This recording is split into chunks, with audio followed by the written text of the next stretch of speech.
Hey everyone, welcome back to Y'all Be Good. I'm hanging out with Heather. Today's episode, we actually have someone that I've known pretty much my entire life because she is my cousin. But not only my cousin, she actually is doing some really cool things within education, within all things elementary age, middle, and high school. But she just started a nonprofit here in the southeastern Wisconsin, northern Illinois area. It's called Inspire Her Inc. Their tagline is Inspire Her, Empower Them. Yes. And we really did talk about some really cool stuff. She wants to empower people to go to school. So whatever that looks like for post-high school. Yeah. Also helping out moms in need. Sure. That was huge. You know, helpful for the community. And probably resources that people don't know how to get to. Resources. That's the main key. The huge resources for the community, especially the underserviced or marginalized parts of our community. Mm-hmm. So without further ado, sit back, buckle up, and y'all be good. Or be good at it.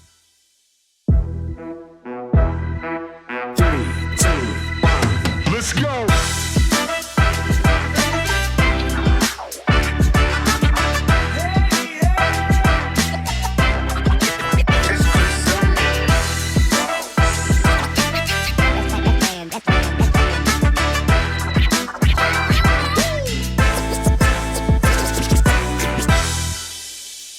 Hey, what's up? Come on in. How are you? Heather, Daisy. Hi, Daisy. Yes, we're both flowers. Yeah. How are you? It's good. How are you? Okay, thank you. All right, so you can move the microphone just towards you. Perfect. That's it right there. We're recording here. Awesome.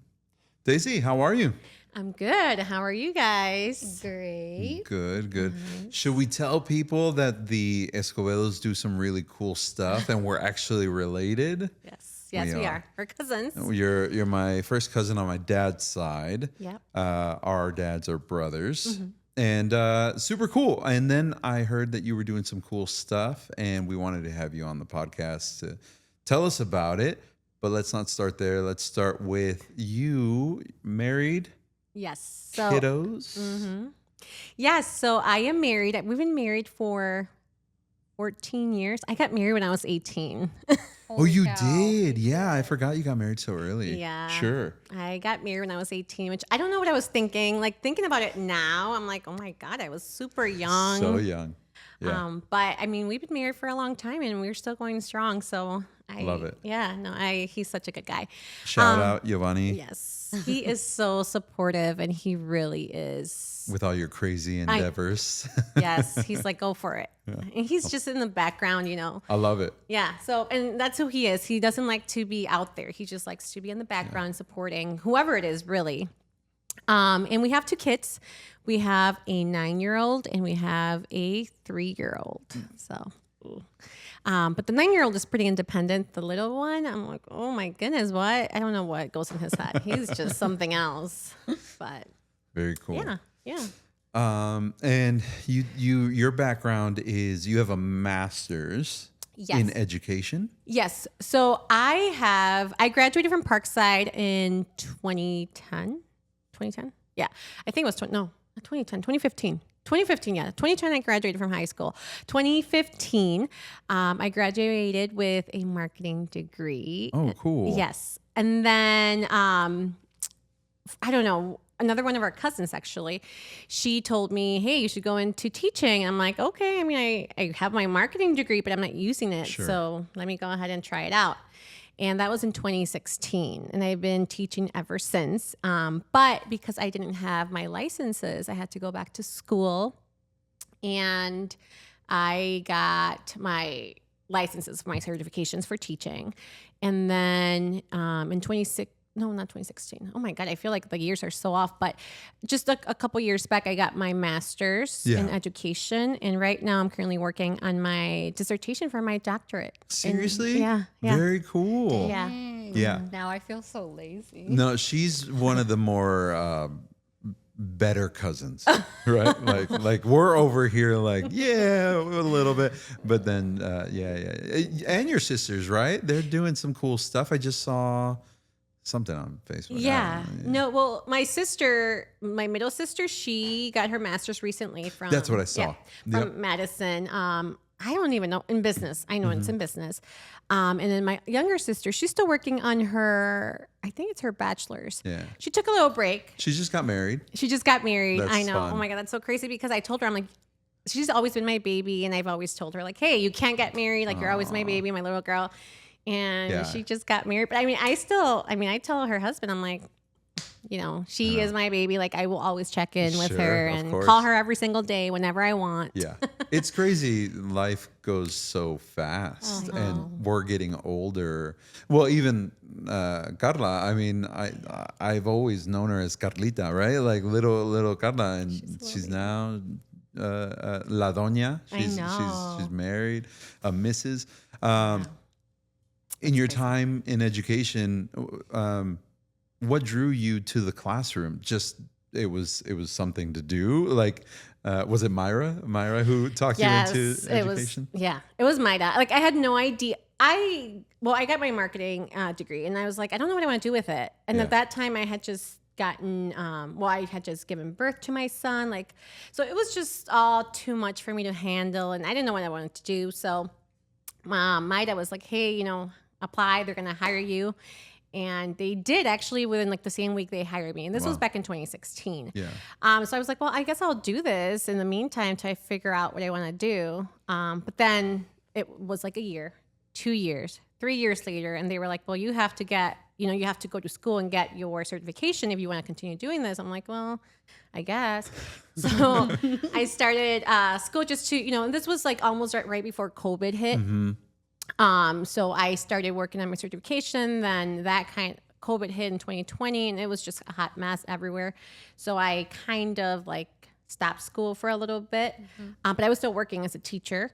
So they were a little bit more lenient on what we were doing or not doing, just because obviously schools were closed. I was gonna say everything was up in the air. Yeah. So then after like 22-ish, I think, I ended up finishing like all my courses. I had to take the FORT, which is like the most horrible test ever, is the foundations of reading, which honestly, like whatever's on that test, I haven't or won't really use because I focus a lot more. Well, I teach middle school, so I'm not teaching kids how to read at this point, Yeah. But it's something that all teachers have to take, and I took it 4 times, and I had to pay $150 every single time. Oh no! So it's like I feel like it's at this point it's like a little scheme because I'm like, well, I feel like They're just trying to make their money. yeah, exactly. And it was just horrible. But anyways, I passed it after 4 tries, and then I got all my certifications, and then. The program that I was in, they said, well, if you take 2 more classes, you'll be able to get your 2 or 3, I can't remember. You'll be able to get your master's. So I was like, okay, well, let's just do it, you know? So I ended up getting my master's, and I know I still wanted to continue and keep on going, just more so for me as something that I wanted to do for me, not so much for like work. So this is why I started my doctorate. I'm like, that's like my last thing I can do, and I'll be done. Yeah. I did want to be a doctor when I was younger. Like I wanted to be an OBGYN. Like that was my goal mission. And that's what I was working towards. But I wasn't good in chemistry. Like I was horrible, biology. So, I'm still going to be a doctor, just not a medical doctor. Yeah. It's going to be a PhD? It's going to be EDD, so a doctorate. I don't know what EDD. So I know Educator in education, I'm assuming. So basically, what the simplest way I can put this is a PhD focuses more on research, whereas a EDD you put whatever you learn into like practice. Practice. So Oh, cool. and I don't want to do research, so I decided to go into. It's called educational EDD, so it's educational doctor of education or something like that. I Yeah. can't remember, but yeah. So that's my last thing that I'm currently working on. That's so much work. Like I'm waiting for one of the neighboring universities to give out an honorary doctorate, and if you're listening, please let me know. I'd be honored. I know a website where you can get a doctorate of divinity. As someone who went through most of the training and did the ordination thing to have, and now I remember when I would work weddings all the time, and people would be like, "Oh, I'm officiating the wedding." I'm like, "Awesome. Where did you go to school?" Or, to walk me through it. And they were like, "No, I just went online and paid $30. They gave me my ordination." Like, are you kidding me right now? You mean I could have done that? Yeah. I still might actually, just to have round it out, Yeah, they usually give you a whole package too. Yeah, they do. Parking pass and everything. Really? Yeah. There are some tax benefits, but I think that's only through. We won't get into the tax thing. But Well, that's fun though. Cool. Yep. What do you teach in middle school? So I'm currently teaching English as a second language. So I'm an ESL teacher, and I do that for 6th through 8th grade. Nice. But I've taught 4th through 5th grade. Well, yeah, 4th, 5th grade. I did that for 6 years. And then I actually worked in Kenosha for 1 year. I was an instructional coach where I coached teachers, not on how to do their job, but just help them with like different perspectives in the classroom, lesson planning, curriculum, classroom management. I mean, you kind of name it. I was there. Sometimes I was just there to help with the kiddos. And then I went back to Racine and I started working there as a 6th through 8th grade dual language social studies teacher. But then I realized that classroom is no longer my thing. Like I've done classroom for 6-7 years already, and I'm like, I'm done. I feel like I did my deed, and I still want to be in the class or in teaching, just don't want to be in the classroom per se. So this is where I, as soon as I saw the open position for an ESL teacher, I like went right for it because I love it. I'm still teaching, but I'm just not stuck in the 4 walls. Like I will be going to different classrooms or work in the library or bring them to my office. So it's a little bit more flexible. And I can use the bathroom whenever I need to. ESL, English as a second language. Yeah. Awesome. Very cool. I know we had our kids at Upsola for a little bit. You were kind of involved with Upsola for a while, right? Yep. I was in the dual language side of things, which is now KSL. Yeah, KSL. So I was there only for a year, but I mean, the people there are so amazing. They were so nice, which I miss them. I still keep in contact with them, but I felt like moving to Racine it was at the time a better thing for me at the time. So, and I love Racine. I work with my cousin Maida, and I work with such an amazing group of ladies, and even we work with some guys too, but they're just so amazing. Like I don't ever not want to go to work, because we always just, have a good fun. vibe. Yeah, for sure. Yeah, let's talk about that real quick. The English as a second language curriculum or system. For some of our listeners, they might not know that that's an option for their kiddos. Maybe their kiddos only speak English. I know that English as a second language schools, or like KSOL here in Kenosha, those are still options for them too, right? Like to go in and be a little bit more on a bilingual track for kids. Yeah. I don't know how it works with different districts, but I know, like, for example, when I was in Kenosha, it was similar to Racine, but they do have to start since they are young. Okay. I think it might be like kindergarten, first grade. There might be a chance where, hey, they're in 2nd grade and we still want them to go, but it all depends on the district. Yeah. But they start at a young age, so then it's, depending on the model, it could be 50-50, 80-20, where 80% of the day is English, 20% is Spanish, vice versa. Spanish, 80% Spanish, 20% English, 90-10. Yeah. So it kind of depends. For example, if my son was in a dual language classroom or in a dual language school and I took him out of the program, so technically he wouldn't be able to go back if I wanted him to go back, just because they've been out of the program for more than a year. So it just kind of depends on like the rules and whatever the district has for them. But for example, you have a child who comes from another country, a Spanish-speaking country like Colombia, Nicaragua, whatever of those countries, or Mexico, and they just immigrated to the United States, then they might be grandfathered in because it just came from another Spanish-speaking country, so they're able to come in. So it just depends on whatever the district has, and Yeah, that's cool. Yeah. We have a lot of young families that come through here that maybe they didn't know that was a resource that's available to them. Kiddos learning 2 languages, especially that early, I mean, it's a really good thing. Yeah, definitely. And as a ESL teacher, you're more so not teaching them Spanish per se, but you are helping them with the English portion of the work. So you support them in like writing, reading. We scaffold or differentiate whatever they're learning in the classroom. We do that on our own, like a 1-on-1, or sometimes it's like a 2-1, where I just work independently with the kiddo, and then we work on vocabulary, because sometimes like academic vocabulary is so hard for them to understand, especially as a second language. It's so hard for them to understand. So we look at different parts of the word and how can they memorize what it means. Maybe we have academic vocabulary, which is vocabulary that you find in subjects like math, social studies, and then we have like regular vocabulary, So sometimes they don't know what sum means, right? Where we use the word adding or addition. So just like those type of things too. Mm-hmm. I love it. Yeah. So it's fun. I really enjoy it. And I do see a lot of my kids who come to me and maybe they don't speak a lot of English. And then by the time like they leave, by the end of the year, they are understanding a little bit more. Yeah. So it's very rewarding. Oh, that's awesome. Yeah. Yeah. So let's talk about this nonprofit. Oh my God. Yes. You guys are relatively new, right? Mm-hmm. But it's awesome. I was on your website kind of looking around. I did bring down I think it's your vision statement.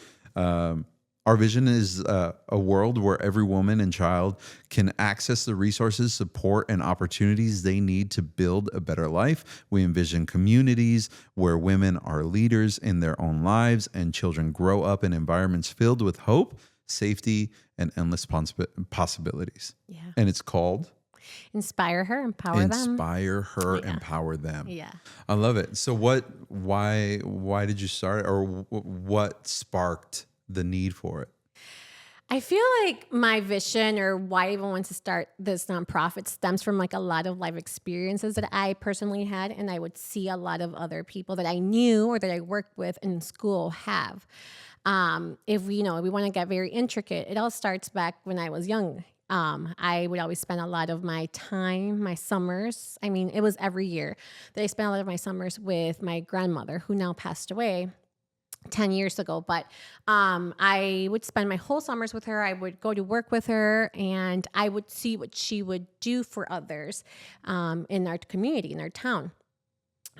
She was the kind of woman who would, if someone needed food or clothing or whatever it was, she would just figure it out and give it to them. Whenever she would come here, she would take things back so that she could give away to people over there. And to me, that was just something that I will always remember. I mean, I still, as a young kid, I would always be like, why are you doing that? Like, they can do it themselves, sorry. And she would be like, she would tell me this all the time. And I remember her saying it every single time I would say something, even to my uncles and my aunts, and even to my other cousins. She would always say, and this is in Spanish, but she would always say, haz el bien sin mirar a quién, which translates to do good without looking at who you're doing it for. And that always stuck to me. I'm like, oh, that's beautiful. smart. Yeah. So that was one of the reasons why I wanted to do something. I wasn't sure. It really didn't spark anything in me till I grew up and was able to understand and see what she meant, right? Because when you're young, when you're 10, 9, you really don't understand or don't see the world the same way that they do. Yeah, your world purview is very narrow. Yeah. Sure. They go through life experiences that we probably either won't go through or we will go through, but at a later time. So that was one of the reasons. And she helped just overall. I mean, she used to work in a jail where she would be the one to go and buy like items that the inmates needed, whether it was food, erasers, whatever it was. So they actually ended up calling her La Tia, the aunt, and she was known as La Tia to a lot of people. I mean, even like my uncles who married into the family, they called her Tia.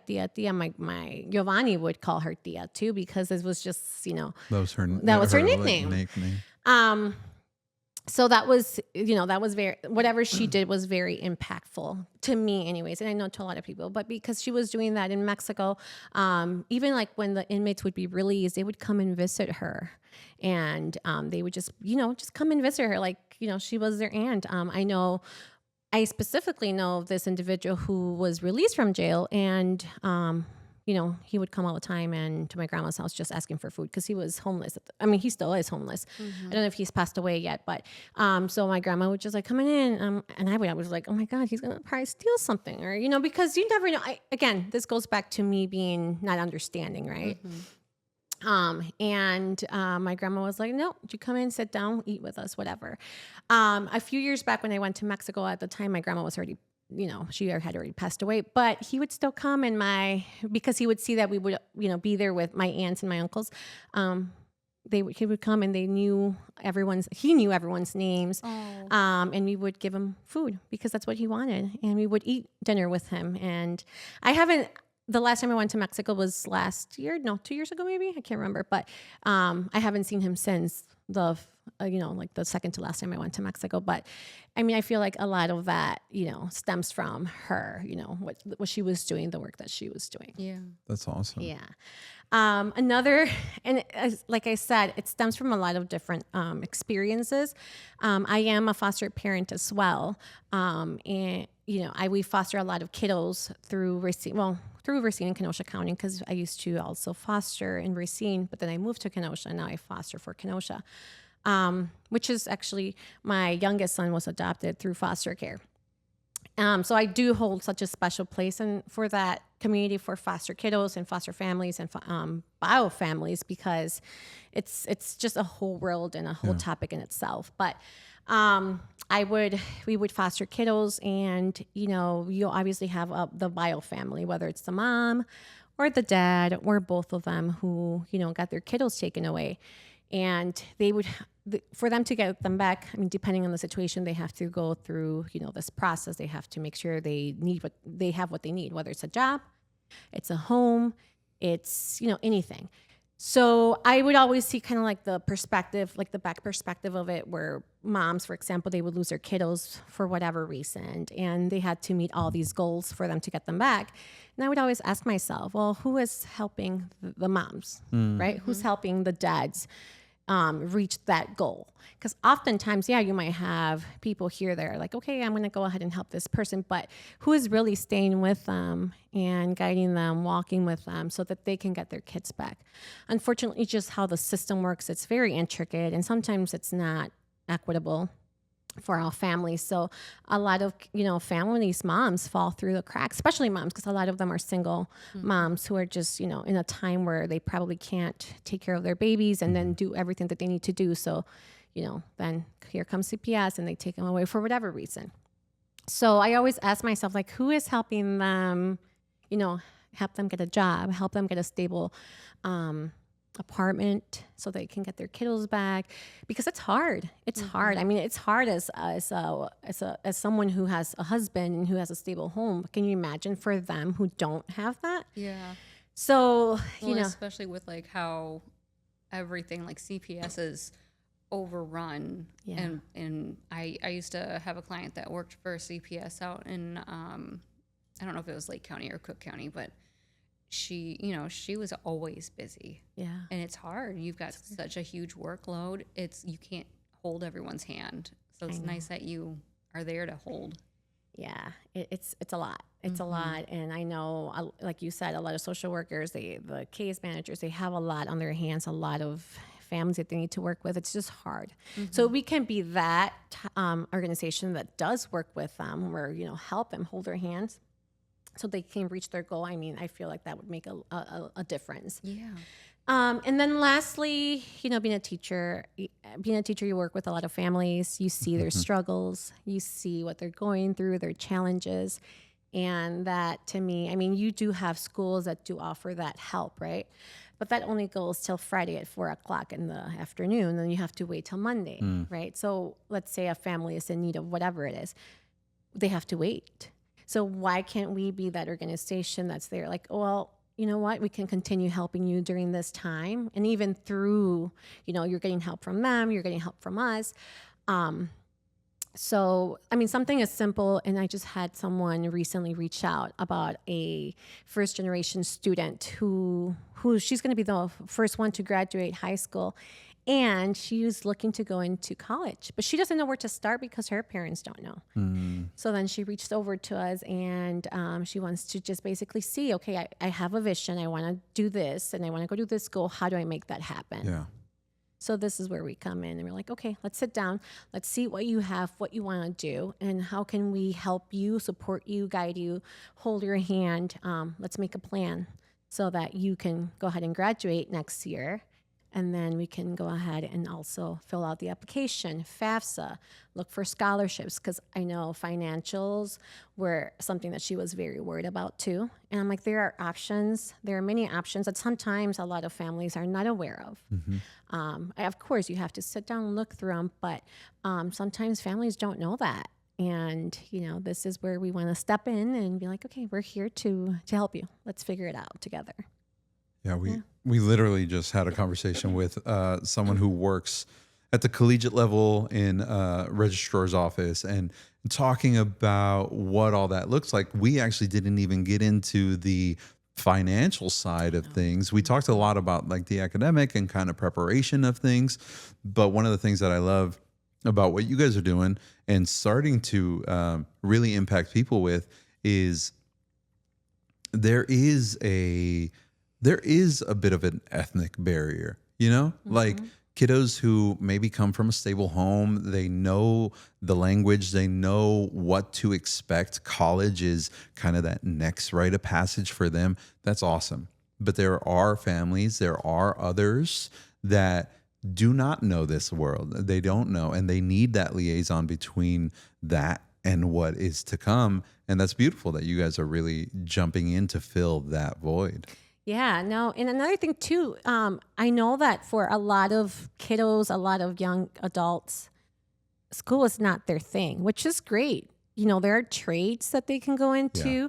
There are different options. They want to be entrepreneurs. They want to go into a mission trip, whatever it is. Yeah. Sometimes they don't know how to just sit down and goal set and maybe write a plan or figure out what they want to do.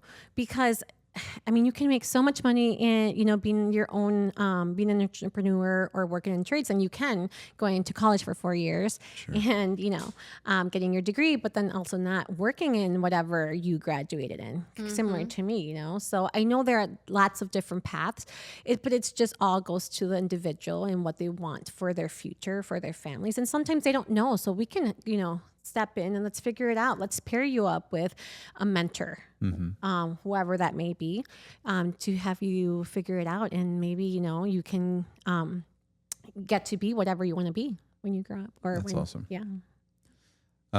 Your mission statement talks about breaking cycles of poverty and fostering resilience. What does that look like in action? Like, what are you guys setting up? What are you currently working on? What do you guys got going on? Yes. So I feel like there is a lot of knowledge still to be discovered by a lot of people when it comes, for example, to financial literacy. I know that is a topic that is very sensitive because it just is. Financials are it's a very sensitive topic. But like recently, back in March, we did have April, we had a financial literacy workshop where we had someone from Northwestern Mutual, a representative, come and talk to individuals, families about 401ks, retirement plans, savings account, saving for, your kiddos when they're older, if they want to go to school, how to do that. Everything and anything that has to do with just planning for your future. We've also had, back in March too, we had Parkside come and talk to families of kids who would have been now graduated from high school, and just let them know what pathways they can take at Parkside, what financial or FAFSA looks like, what would be like a yearly, whatever they had to pay, yearly. Tuition, that's the word, sorry. For tuition. And we also had gateway come and talk to families, especially families or individuals who dropped out of high school and they want to go ahead and get their GED. They want to go ahead and get, their high school diploma or equivalent. So that's one of the things we've done. We actually next month in August, we are going to have a back to school bash. So we have been collecting supplies for back to school for kiddos in our community, so they can be ready to go and maybe take some of that burden off of families. Currently, our goal is to give 150 backpacks back, which I think we've kind of have met that goal. We have most of our things ready to go. But, I do want to make sure that we do this, something like this every single year, and just have it bigger and better each time so that we can reach more families. I think when we go back to talking about breaking cycles of poverty, this is what I mean when I say, hey, let's work with moms who may be struggling right now, who may be in a position where financials are just not help, like their finances are not where they need to be. They're maybe living with family members because they can't afford to, be a mom, have a full-time job and still take care of the kiddos. Sure. So how can we help them so that she can become independent and stable, so that she can go ahead and then be able to, just work with her family and have her family be stable as well. I do feel like once we help, in this case, we don't just focus on moms, we focus on women overall, but if we help these moms right now and we meet them wherever they are at and we work through them through that challenge, I know that we might not see it right now, but in the future, they will go ahead and turn around and maybe do the same for other individuals. And if we help the moms in this case, then we are also helping the children, right? In one way, shape, or form. This is why we're trying to inspire a woman so she can empower, her kiddos. I love that. Yeah. So I know it's a lot of work, and I know that there's still so much work to do, but this is why I feel like doing this type of work is really important. Yeah. And I know there's challenges and struggles for us as a newly nonprofit, but I'm hopeful that with the women that we have in our board and just the people that are helping us, surrounding us, and supporting us, we're going to be able to see it grow and be a help not only to Kenosha County, to Racine County, but maybe throughout all of Wisconsin. Yeah.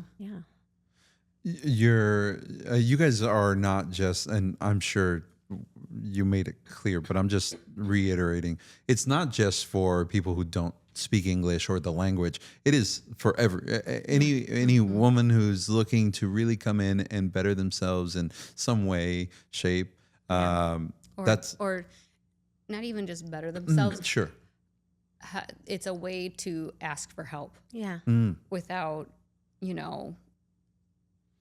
the stigma that would come with it. Because that's the thing. I feel like when you say to better yourself, there's a stigma to it. Sure. It's just you weren't given the tools early on, or a string of bad luck, and so you need someone you can go and talk to and have a helping hand. Yes, exactly. So we are focusing on all women, all youth, and all children. And the reason why I wanted to focus on women and children, youth as well, is because I know they're often the most marginalized in our community. They're seen as weak. And even though they are not, whatever circumstance or situation they're going through doesn't make them weak. They just find themselves in a place where right now they can't help themselves. And like you said, we do want to be able to give them those tools, those resources, so that they can get out of whatever situation they're in and they can thrive. Because once they thrive, then our community thrives. And it just builds a prosperous future, which is essentially what I want to see in Kenosha and in Racine, which is currently where we're working at. But again, if we do have a male, let's say a dad who comes to us, we're not going to reject him just because he's a guy, right? Yeah, of course. No, we are working with everyone, but we're just solely focusing a little bit more on these individuals. These other individuals. Yeah. Well, that's the thing. Men usually have I don't want to say easier time, because I know a lot of single dads, and there are things that they innately have that makes it a little bit easier. Yeah. Whereas women do get stuck. Like, you have the baby, you have to take care of the baby, like you have to take time off after you have the baby. And then sometimes that's when it all falls apart because things get away from you. It's hard to plan for stuff like that sometimes because of the situation that you were in before the baby came. Yes, 100%. And a lot of women do put themselves overall on pause because they need to focus on kids and they need to focus in their home. I'm the type of believer that, hey, we can do it all. As long as we as women know that we can and we believe in ourselves, I feel like we can do it all. But it's harder for some individuals, for some women to do it, and that's okay. This is why we want to make sure that we continue to support them so they don't stop working on themselves, on their goals. Because sometimes, they get to, the kids grow and they want to focus on themselves and they might think, hey, it's kind of too late already, which is never too late, right? Similar to that, another one that I'm very passionate about is helping teen parents, teen moms, especially when it comes to, because when they're in that situation, I find that sometimes the parents will just be like, you know what, you're on your own. You figure it out. And then they might end up dropping out of high school and they have to work. They have to figure it out. So why can't you continue high school? We work together so that you can finish high school, finish your dream so that you can show your child what you were able to accomplish even through the tougher times that you went through. Exactly. Finishing high school should always be something that a lot of kiddos or, young adults do, because as working that right now at a local college where I used to work with, I still work with individuals who want to finish high school, now through like programs like a GED or HSCD, I see that they find it really hard because now they're working and they have a home to support. They don't have the time to leave work so they can come to the classes, right? They need to take all these tests and maybe even study. So it's harder. Yeah. So we can go ahead and maybe work on like the dropout rates, right? We would be able to have more individuals finish high school and just, be able to thrive and not have to struggle finding a job because they required a high school diploma or an equivalent degree. Just impacting generationally down the line. That's awesome. Yeah. So financial literacy, pretty much anything, right? Yeah. So empowerment, mentorship. That's another thing too. We actually had another individual who reached out to us. She wants to get into teaching actually, and she was looking for a mentor that could help her and guide her on everything and anything that has to do with maybe getting her certifications, applying to schools, to actual like schools so that she can maybe get a job. Even like something as simple as, okay, can you teach me or show me what's it like to be a teacher for a day? So like that type of thing. And not just for teachers too, but for anyone who wants to. We've had individuals who are young adults who said, hey, I want to be a realtor, I want to be an entrepreneur. Okay, well, let's pair you up with a realtor, let's pair you up with an entrepreneur so that you can see what they're doing, how they did it, and how they got to where they're at now. Support, mental support, so getting counseling services. We are still not there, but one of our goals is to have counselors or therapists be part of our roster, that we can, if we have someone who say, hey, I need help or I need some sort of counseling, we can just reach out to them and be like, hey, can you go ahead and contact this person right now, and not have to wait 1 or 2 weeks, because that's often the times that you kind of have to wait with a lot of or not at all, So mentor support. People who can just be role models. That's awesome. To a lot of these individuals, and just work with us so that we can actually be that bridge that brings one individual with another individual together. Because that is the hardest part. Is like, especially if you don't have an adult or like a parental figure or someone that you can turn to in your life that has either done it or knows what to do, or the worst one is wants to help you. Yeah, exactly. And that is the lives of many people. Those are, even though we don't always see it, but we do have those people that, they walk next to us, they live right next to us, who don't have that. So we want to be able to be that for them, that person, that support. Awesome. Yeah.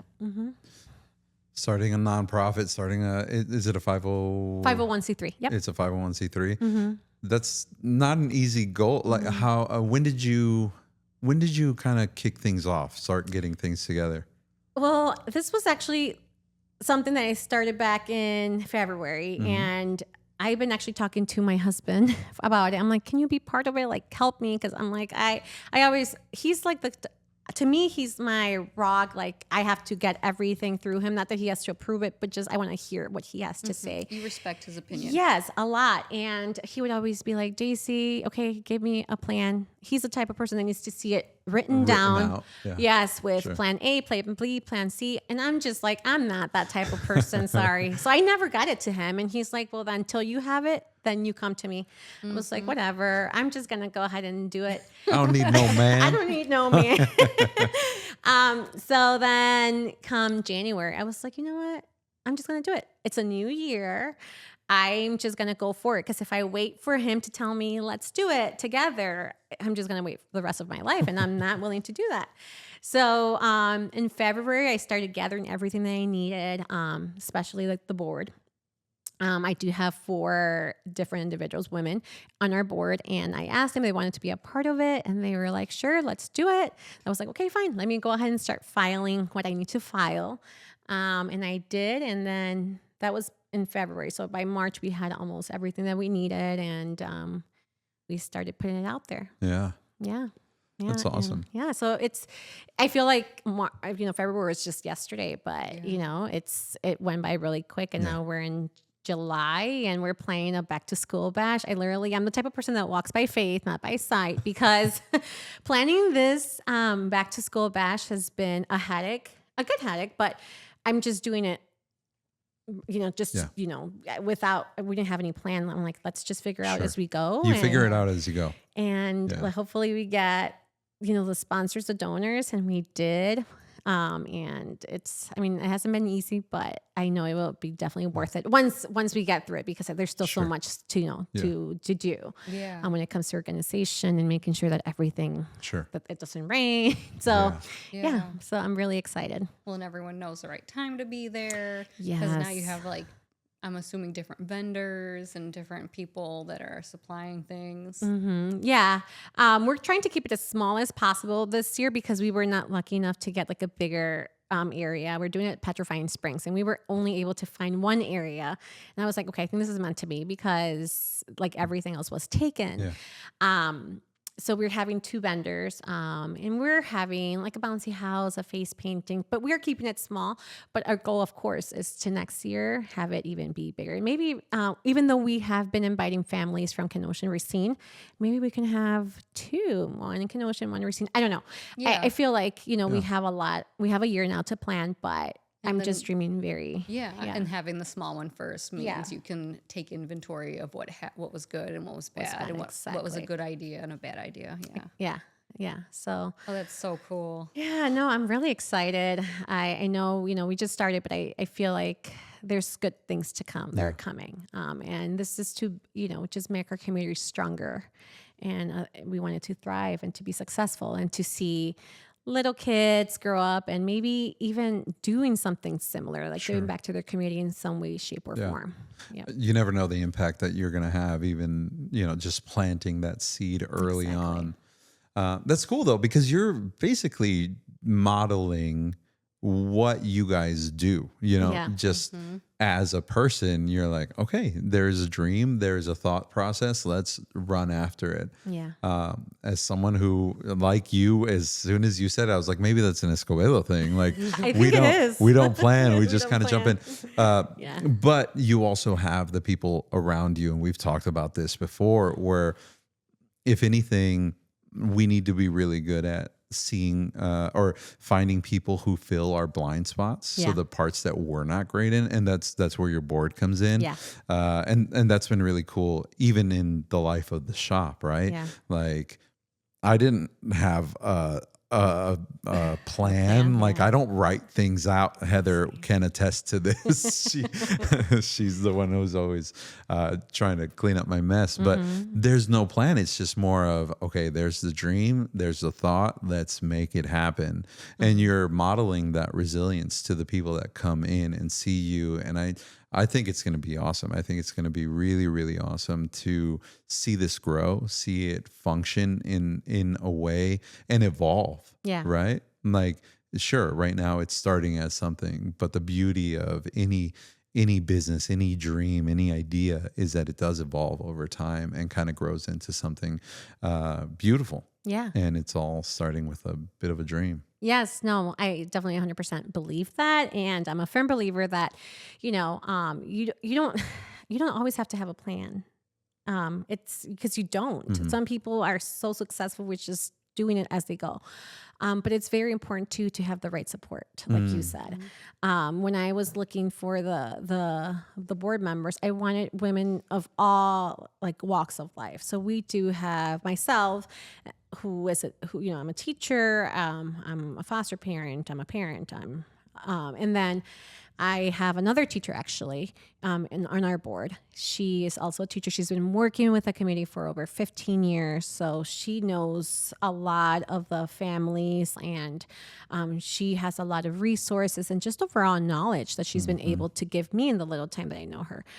We have another individual who works for corporate America.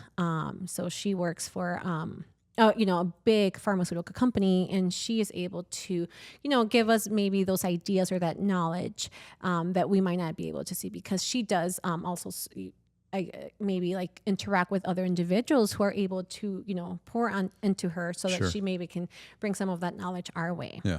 We have a stay-at-home mom, right? And we also have an entrepreneur.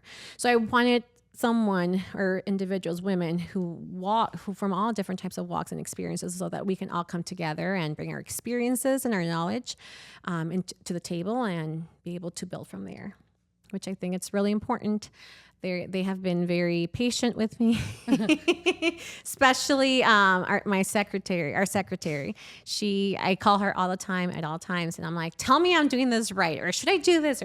And we've been best friends for a long time now, but she will tell me, like, Daisy, you need to get off your high horse and you need to do it this way. I'm like, okay, so it's nice to have like those type of individuals that will go ahead and like continue to support you, but also guide you and tell you when you're in the wrong, or, Well, and sometimes it's just easier to jump right into something and have that like critique as you go, because you learn better and faster from it for sure. And then sometimes if you write it all out, it's too overwhelming, or someone's going to look at it and nitpick it apart to the point where you're just like, I don't want to do it anymore. Yeah, exactly. Sure. You went head first in, and now you've found other people who are like, oh, I like her tenacity. Yeah. And I'm also very clear with them, and I do expect them to tell me when I'm thinking way like too broadly, or when maybe my dreams are a little too far-fetched. Sure. So I needed to kind of bring me back and like ground me and be like, hey, no, you're not supposed to do it this way, or maybe think about it this way, because I don't want it to just be me. It has to be all of us, right? And that's the only way we're going to be able to thrive and succeed as a nonprofit.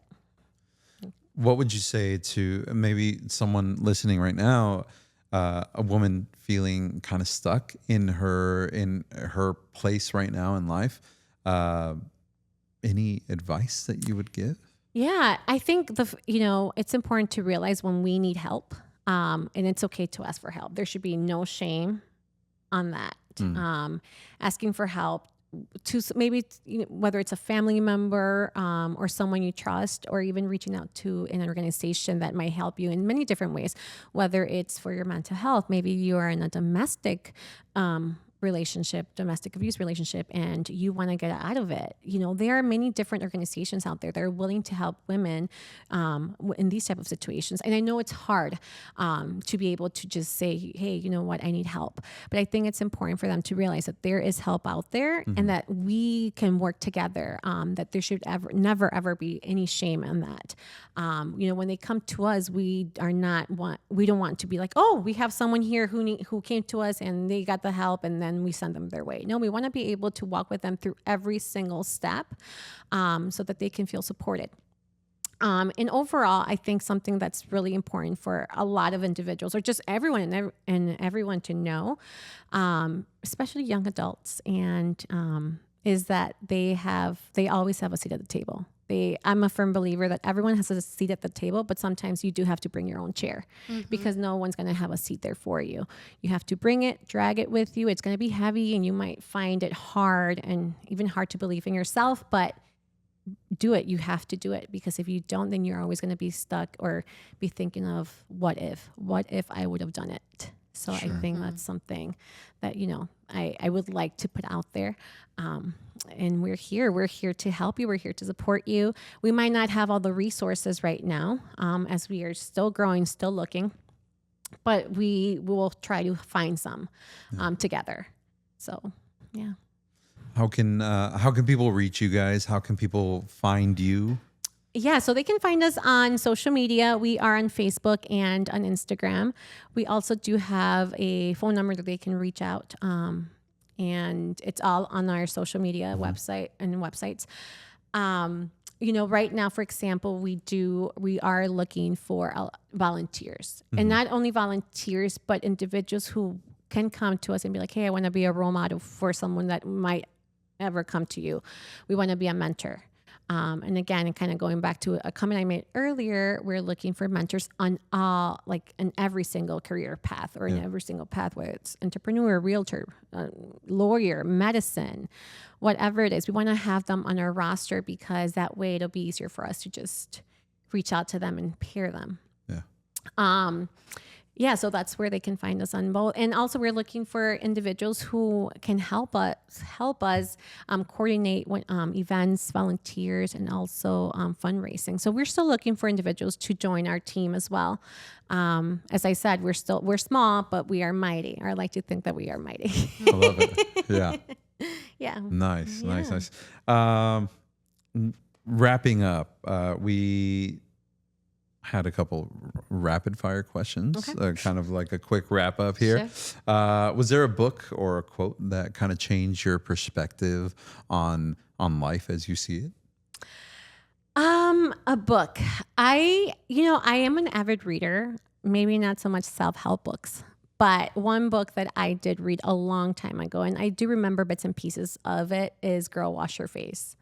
I forgot the name of the author, but it's called Girl Wash Your Face. And it just pretty much was a self-help empowering book for a lot of women. I think that's one of the only self-empowerment books I've read. But other than that, I love to read fictional books. So I don't know if any of those quotes would help. Well, if your whole life is self-help, you don't need to sit in the books with it too. It's true. And I liked what you said was there's always a seat at the table for you. You just have to bring your own chair. Yeah. Because that says a lot. Like a lot of people hear about charities or, I guess just charities. Like they think that's not helping people learn how to do things on their own, and they're just gonna get a walkthrough. And they're just going to glide right through it. And it's like, no, they're giving them tools. They're giving them resources and sometimes just an ear to listen to.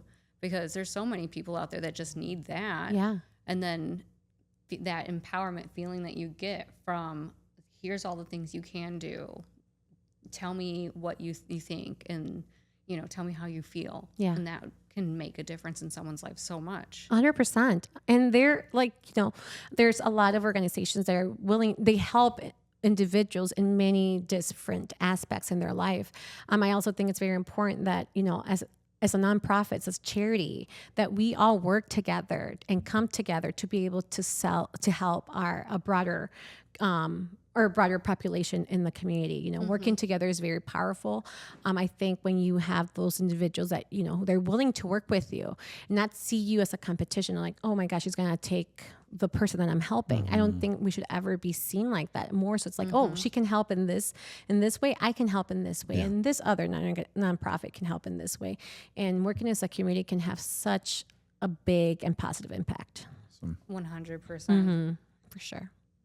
What's something that you're very proud of? Personally, or Let's do both. both? Okay.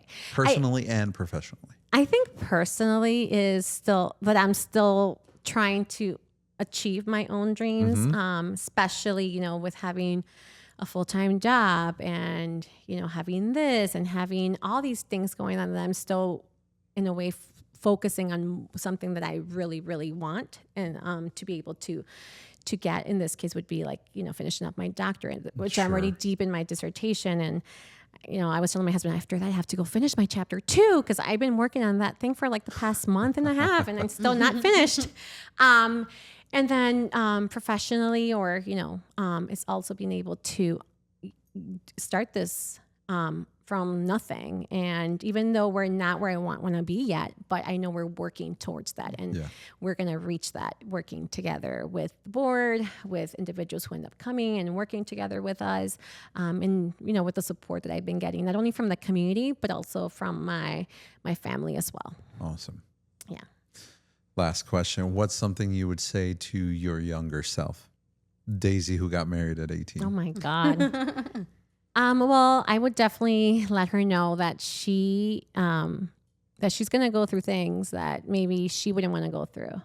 You know, I did have my parents divorce, for example, when I was 24.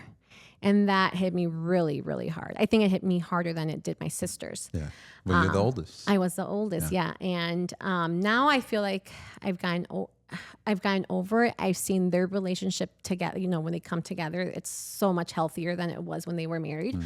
And they have like a love-hate relationship. But you know, if I could go back and say to myself, hey, they're going to get a divorce and it's going to be okay. I feel like that would change my perspective a lot, because I feel like back then when I was young and, you know, there were things happening, I was so like, I didn't know how to navigate that. I didn't have someone to be with me and talk to me and tell me that everything was going to be okay. And I think because of that, I grew up to be a certain type of individual where I'm very like, we're going to do it this way, and this is what's going to be. Even with my own children, I always tell them, I'm sorry for being so strict on you, but I'm doing it because I want to teach you and show you maybe things that weren't taught to me when I was younger. But I want to teach you now, because now I know what the other side looks like. So I think, you know, just telling myself that everything will work out and everything will be okay at the end of the day. You're going to go through whatever you're going through, but I promise you, like, you're going to come out and you're going to be okay. I feel like that's a piece of advice a lot of people will need to hear, or should hear, because it is. There's so many things in life that might make you feel like it's beating you down. Yep. And then having that, you know, it's going to be okay. Yeah. This is just a moment. Yep. It's always just a moment. And even though the light at the end of the tunnel may seem like miles and miles and miles and forever to come, there's always a light at the end of the tunnel, you know. Like I always remember Finding Nemo, just keep swimming, just keep swimming. We used to say that at our old salon. It was on a busy day and everything feels like it's falling apart. Just keep swimming. Yep. Because you're going to come to the end and you're going to be okay. So I think, it's a good reminder for a lot of people. Yeah. Sometimes we forget that because we're blinded or we're clouded with everything that we're going through. Yeah. So. Well, and it's easy to like go into your own head too much too, and like not see past your own nose in a good and not like a vain way, but like especially when you're feeling blue or hopeless. You're just like sitting in this muck and you're just like, there is no way out. No way out. You get tunnel vision. Yeah, you do. You're not able to see the things around you. Yeah. All the good things happening. Yeah, because of course, like everything, you know, the negative things that you're going through are often very strong, that they don't let you see like the good things that might be happening around you. But or yeah, all the people out there that want to help. yeah. And it really all starts with wanting that help and not being shy or embarrassed or what are they going to say if I go ahead and reach out, What's the worst they're going to say? Yeah. No, I mean, they're going to say, yeah. no, I can't. Yeah, that's true. That's true. And I think that's another thing that has stuck to me is the worst answer that you can get is no. Exactly. So, and you never know what they're going to say if you don't reach out If you or don't try. ask or whatever, whatever it may be. So, Yeah, if you don't ask, you'll never know. yeah, And then exactly. so many more people are willing to help Yeah. than I think people realize, Mm-hmm. because it also makes people feel good to help. Mm-hmm. Oh, And, for sure. And then, like, I know for myself, like, there's been certain things in my life where it felt like just doing the act or just asking for the help felt like a big task. Yeah. But once I pushed myself to do it or jumped right in, it was so much easier. Oh, And 100%. that weight gets lifted off your shoulders, your mood elevates, and everything just feels so much better. Exactly. And I think too, doing this whole charity nonprofit is I want to teach my boys the art, the work that goes through to helping your community. A lot of our kiddos are very blessed or very, in a way, I hate to use this word, but privileged in things that they get to experience and things that they get to see. And sometimes that I know for a fact blinds my oldest. Oh, well, I have it at home. Or, he just, I don't know. I try not to raise spoiled boys at all because I do want them to, know the struggle of getting, certain things or whatever. Which, my husband and I have always said, the day that our oldest, says anything, that's when we have to really says anything like where he feels like everything in life is so easy. That's where we need to make sure that we teach them that it's not. So, for example, my oldest right now, he wants this, he wants that. Well, you got to work for it, work for it. So what he does is he gets the garbages out to the curb. To and from the curve for our neighbors. And he charges $10 a month, which is nothing if you think about it. But, he will say sometimes like, oh my God, it's so hot outside. I don't want to be outside. I'm like, well, what do you think we do? Like it's not always rainbows and sunshine. How do you expect for you to have money to get things that you want if you don't work for it? Exactly. So I think that's one of the things too. And another thing that I've been teaching him is, okay, tomorrow we're going to do, or, whenever we're going to do this, we're going to go get everything that we need for this specific event. And you're going to go ahead and set it up. You're going to go ahead and see, you're not going to go ahead and have fun, for example, for the back to school bash. I'm like, one thing you're not going to do is you're not going to jump on that bouncy house. You're not going to go ahead and get your face painted. Why? Because not that I don't want you to, but I want you to be able to work behind the scenes and see what goes through so that other people can get to enjoy and experience. Because you're not always going to be getting it just for you. Sometimes you got to take a step back and just... Well, and it's like, we can provide that for you for like your birthday. Yeah. Some of these kids that they don't might get not that. be able to. Yeah. Right. Yeah. And he wasn't happy about it, but I'm like, I know. And I'm not that I'm not going to let him have a little bit of fun, but I do want him to see the other side of things. And I do want him to experience what's it like working and giving back to the community. Yeah. So that maybe when he grows up, he can do the same, or at least be like, you know what, I did it. And, I got that experience and I see what other individuals might be going through, something that I might not ever go through. I think as parents, we work to build that path for our children so that they don't struggle the way we struggle. Yeah. But still have the empathy for other people. And that's my thing, empathy. You have to be empathetic and put yourself in other kids, individuals' shoes so that you can understand why someone might be a certain way or why they might be acting a certain way. So I think it's really important to teach them since they're young. Yeah. Yeah. So they don't grow up and they don't They ever learn it the hard way. Yeah. Yep. Because I tell them, you're going to learn one way or another, and you can learn it now and experience it now, or you can do it when you're living by yourself and we're going to not help you. I don't know. I just need him to just more than anything, like you said, be empathetic. Sure. Have that, be empathetic and be able to have those type of experiences or see those type of experiences, and how he always ask himself, how can I help? How can I give back? How can I, make sure that how can I help change this or. Well, now he's you in the story where you were like, oh, why are you doing that? Exactly. Yeah. Yes. Yeah. And I know he's young, and you know what they say, our lids, our frontal lobes don't develop till you're 25, right? But I think, you know, being able to, for example, see what my grandma was doing in this case built me to wanting to do this when I was older. Mm-hmm. So hopefully it'll be something similar for the boys. Totally will be. Yeah. Love it. Daisy, thank you. No, thank you for having me. It was Thanks fun. for coming in, sharing your dreams and the cool stuff you guys are doing. We're really proud of you and super excited for you. Yeah. Yeah, no, hopefully, you know, we can get to grow this, not only just here in Wisconsin, but maybe even in other states. I don't know. I love it. I guess the possibilities are endless. Oh, Yeah. totally. Absolutely. Thank you so much. Thank you. Thanks. All right. All right. Bye. Bye. Let's go.